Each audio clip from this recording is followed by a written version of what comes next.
Warmi, Buduri Malinawal, Diagiara Julie, Inga Ingara Garago DM, Naya Nurawa, Wayana Nura, Gumang Nura, Didrigo Yanajana Wibubulingami. Hi, my name is Julie. It's good to see you. Thanks wherever you're from. This is my country, my mother's country, my grandmother's country. This is Darug country. On behalf of my ancestors, my brothers and sisters still here, we welcome you to Darug country and we would like to pay our respects to elders past and present.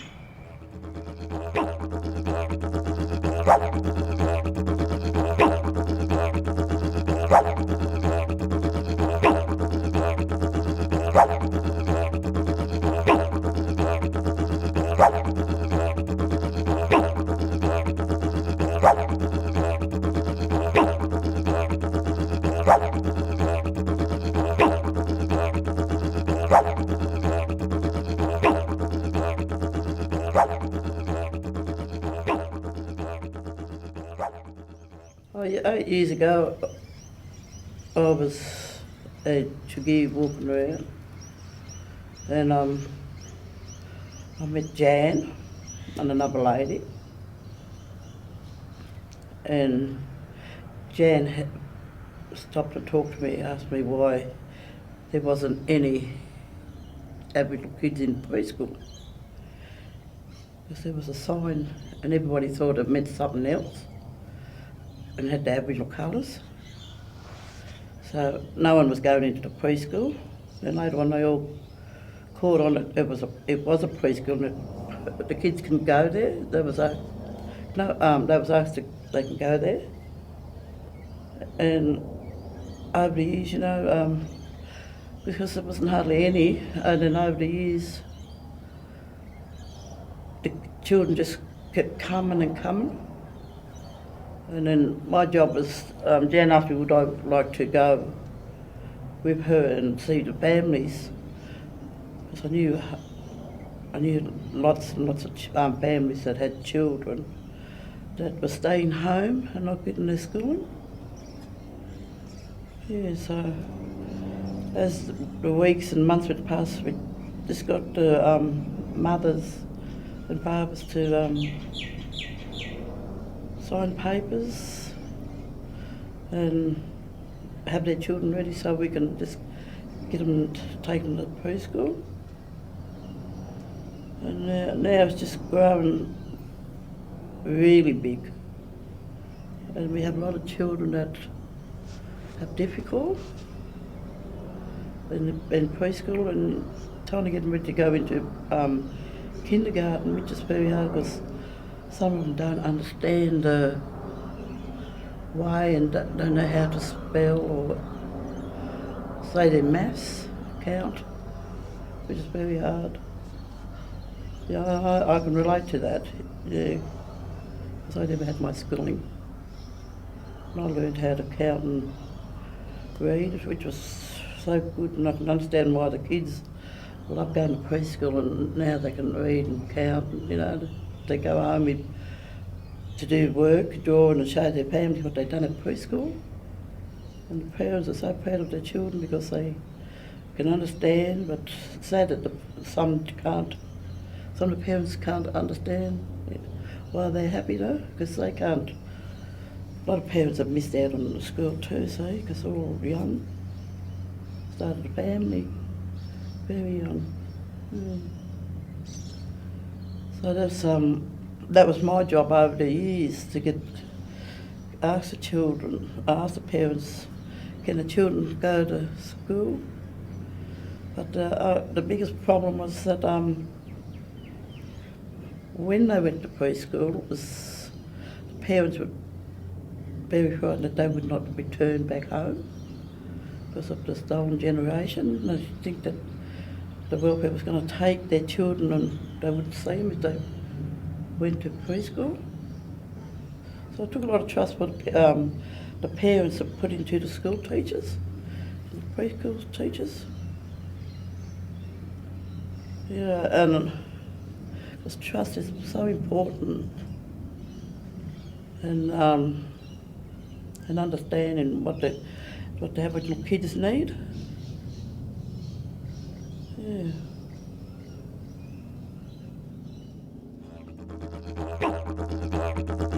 So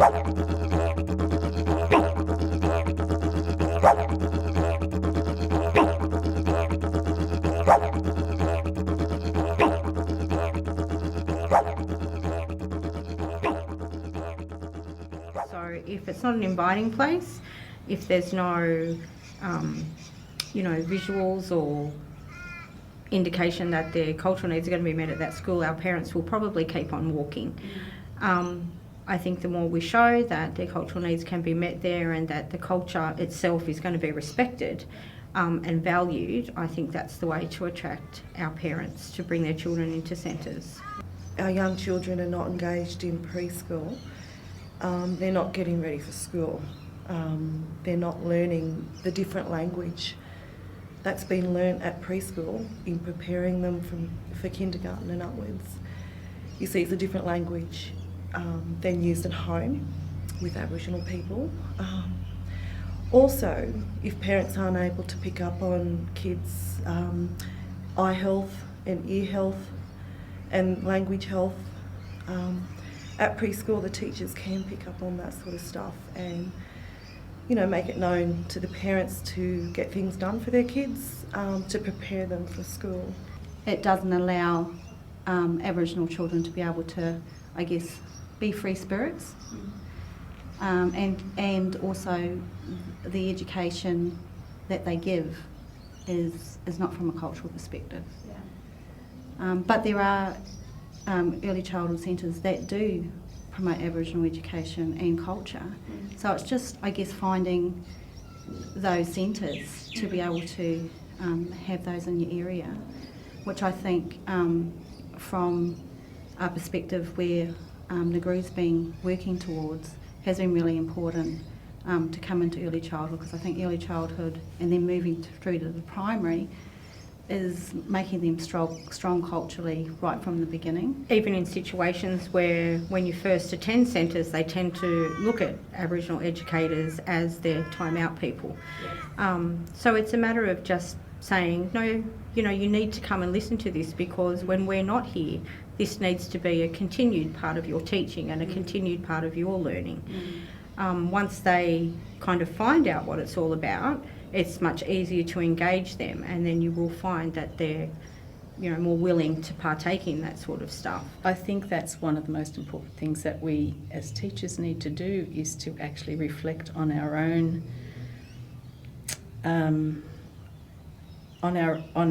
attitudes, and to sometimes see the racism that lies within us that we didn't realise was there. When we realised that there was a whole group of people who hadn't been acknowledged over time and that I hadn't learned about in my upbringing or my schooling, and I thought, hey, there's something more out here that I need to learn about. And that started once again from us talking at a meeting about our experience, me going to Ngru when I started with Ngru.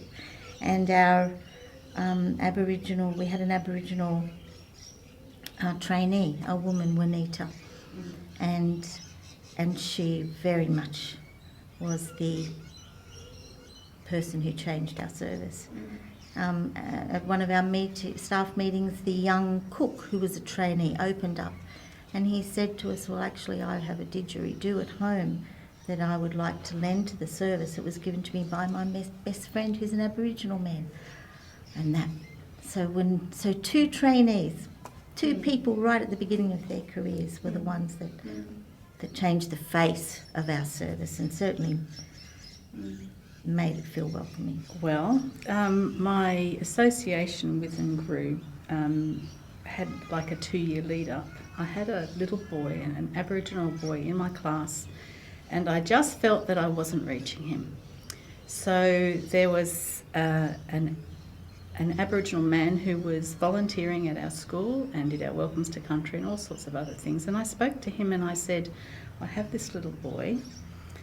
And we started talking. And long story short, he started coming into my classroom every week and just building a relationship with, not just with this Aboriginal boy, but with the whole class. And it was from that I began to see that while, that it was a bigger story than just him and me in my classroom, and that he had a whole education to go through.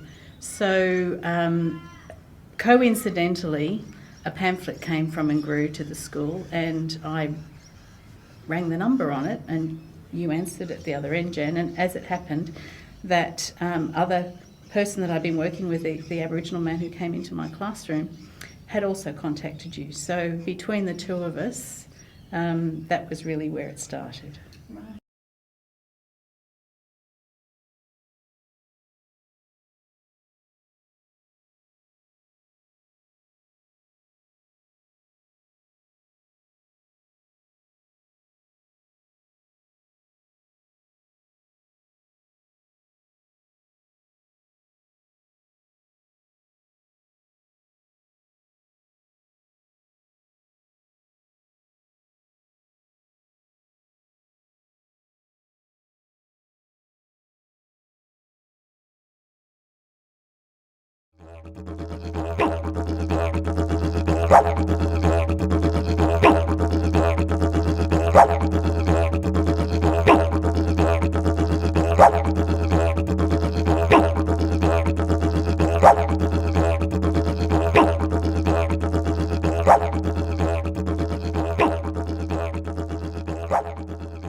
Relationships are everything.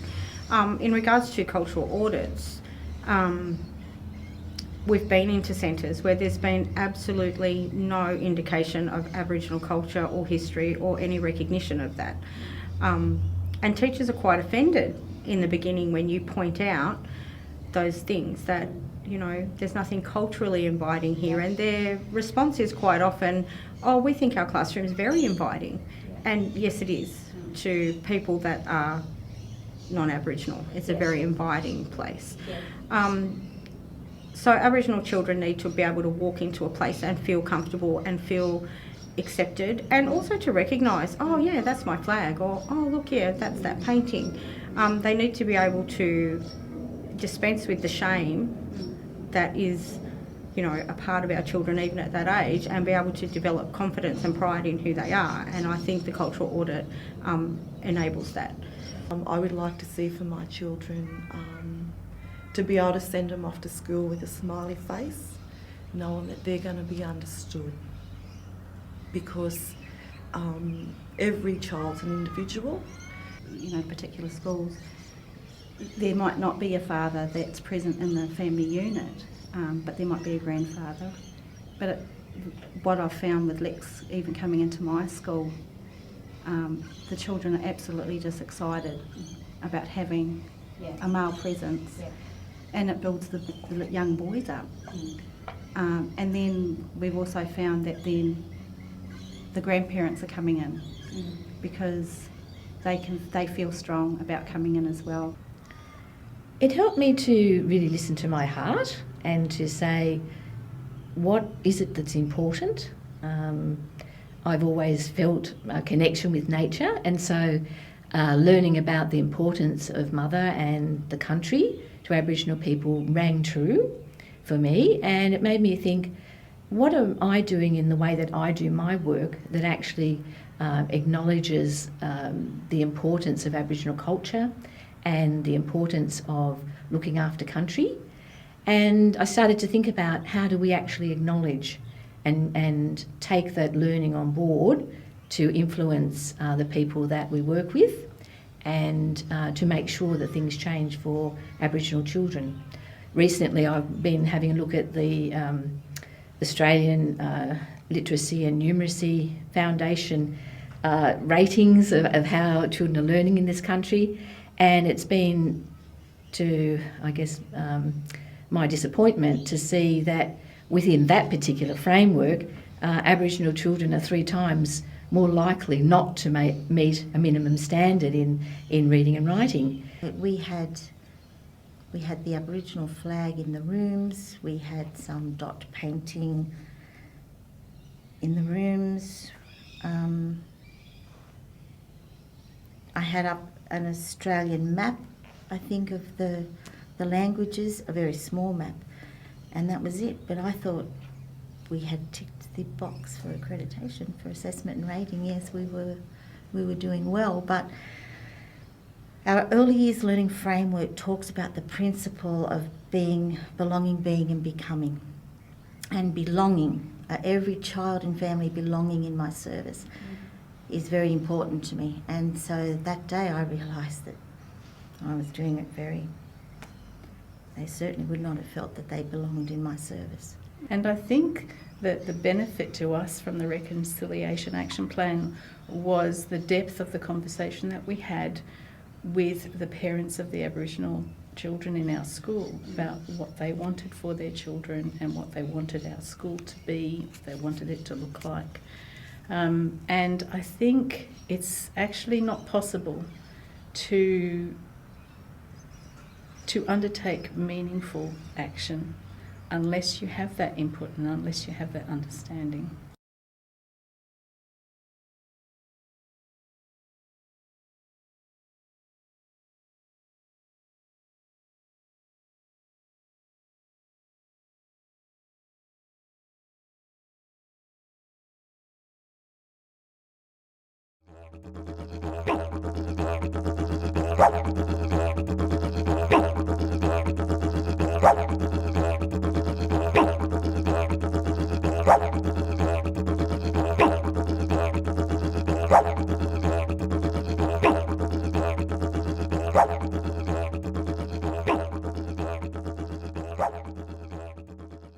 When we do have training, or when we do sit around with teachers and talk about Aboriginal history and culture generally, they're quite fascinated.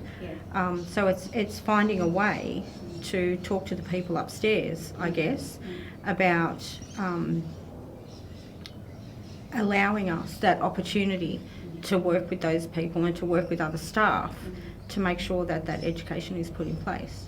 It's quite simple. It's about, prioritising. It's about respecting the Aboriginal people of this country. If the focus is still the same as Nguru is, continually, helping families and especially through education, it will be successful. And we have a voice, and we're able to go into the centres and play a role in educating not just parents and community but staff, by offering training and just by letting them see our day-to-day habits and how we work. Offloading little hints about children with disabilities or issues and how we would culturally deal with that. And it could be as simple as taking a child outside for 5 minutes to get in touch with mother, where that is seen as letting them off what they have done and actually, giving them some praise or giving them an opportunity not to have to sit inside and do what they're supposed to do. However, going outside tends to settle them very quickly. They can get in touch with the things that are important. We can distract them from the behaviours, and it's much more effective than obviously sitting a child in time out or making them stand on a blue mat. And I think those things are really important, that all children, not just Aboriginal children, I think all children would benefit from those practices. Yeah. And I guess another part of my journey to this point was a conversation I had with a wonderful Aboriginal woman in the centre. And she said to me, "Jackie, you must never tell someone else's story." And that's been my guiding focus in everything I've done, is find out. If you're on somebody's land, find out what is the story, what's the true story. And we've spoken a lot about the true history, and I think it's every teacher's responsibility to know the true history of the area in which they are living, and to hear it from the local people because it's not our story. More authentic and valuable frames for children. However, when you look at what the measure of success is in society, it is about how well you do learn to read and write and how you participate. And we're not valuing the other important Aboriginal cultural values or learnings that are there, the knowledge that is there. It's not valued as part of our society or our education system at this point in time. When I met Auntie Rita, she wasn't this huge person who had all this incredible knowledge, and well, she sort of was really. She was amazing. But I felt that I could catch up. I could fill that gap. And as Bev said, I wasn't frightened anymore. That was the big thing. She gave me the confidence to be able to say, well, you can try that, and you can try that, and see where things go, rather than that's the right way and that's the wrong way.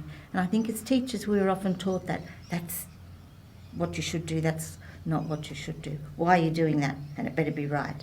Yes. And that is not the case at all. And reflective practice is all about that, but somehow we're not getting it.